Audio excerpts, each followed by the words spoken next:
दूध पुणे आणि मुंबई सारख्या शहरांमध्ये पिशवीमध्ये घेता, आम्ही गावामध्ये कशा प्रकारे दूध घेतो बघायचंय का?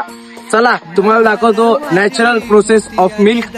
या तुम्ही बघू शकता खूप साऱ्या गाया या ठिकाणी आहेत. क्यूटची अशी एक गाय इथे दाखवतो कशी प्रोसेस आहे मिल्कची. या ठिकाणी दूध काढायच्या 2 प्रोसेस आहेत आणि हाताने दूध काढलं जात आहे. शकता मशीन देखील आहे, मशीनीचा देखील उपयोग केला जातो अशा ठिकाणी. बघू शकता किती सारं हे दूध या कॅन मध्ये ओतलं जातंय. आणि आता मी एकदा तुम्हाला दूध काढून दाखवतो कसं वेट, तुम्हाला एक प्रोसेस दाखवतो आणि मी पण स्वतः एक एक्सपिरियन्स घेतो. चला तुम्ही बघू शकता आपण दूध हे पहिलं मशीनीनं काढतो, तर याचा एक्सपिरियन्स एकदम डिफरंट आहे.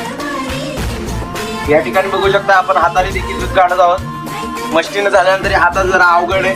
हे दूध निघालेलं आहे यात गाईंच्या दुधाप्रमाणे या गाईचं देखील दूध मिळतं आणि ते दूध एवढं पौष्टिक असतं शरीराला की कॅल्शियम खूप असतं त्यामध्ये, जे आपले हाडं मजबूत करतात.